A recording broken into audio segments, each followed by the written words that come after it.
And so I'm really interested in your thoughts on this question is, whose job is it to make sure an organization's brand is in good shape?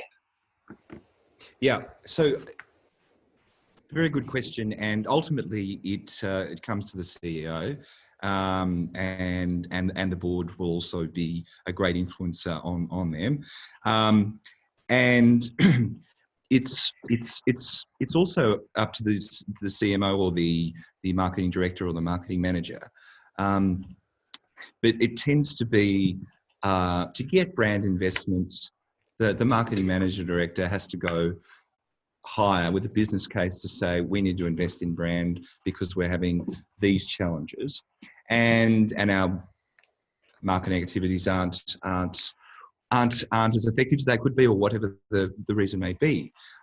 So it's absolutely the CEO, and I would actually, if I was a marketing manager, I would be asking my CEO, coaching my CEO on their brand knowledge gaps, and I think that's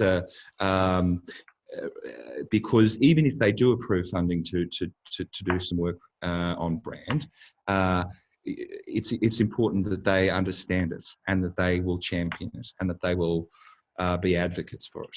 So I think that's absolutely important. But ultimately, brand needs to be lived and breathed and understood by everyone in the organisation, but it needs to come from the top. I think that's a really, really great point that you make there about the value of coaching.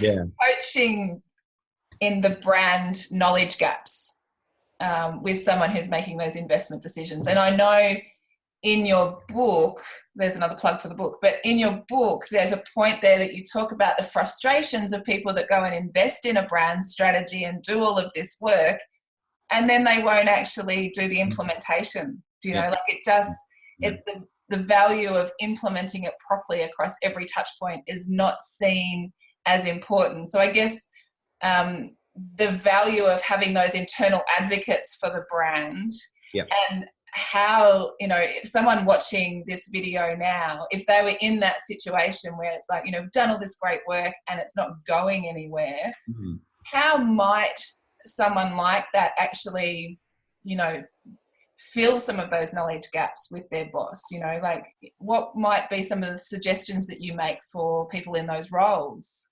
Obviously, it's very much dependent on the relationship you have with that person.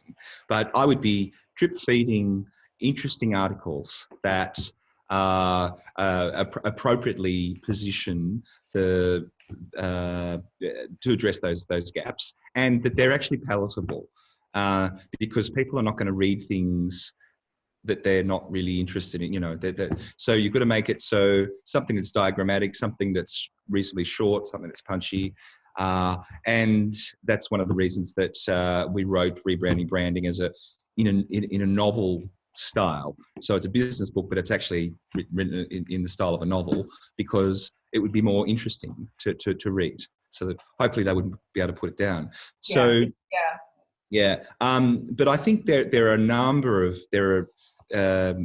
a very, very good selection of great books, and I'm very happy to suggest make my suggestions available to people that could be good resources to drip feed to them also. That would be great if we could get a list and just be able to share that with people and help, because it sometimes is, and I've seen it, sometimes it is one person who's just championing, you know, we need to do work on the brand, and it is this like lone voice in an organisation, but being able to equip them and tool them up, you know, we can certainly, you know, share some more tools and tactics for people. Where you want your executives to be is to go from varying, I suppose, a patchy understanding of brand to brand is existentially important to our organisation's future performance and sustainability,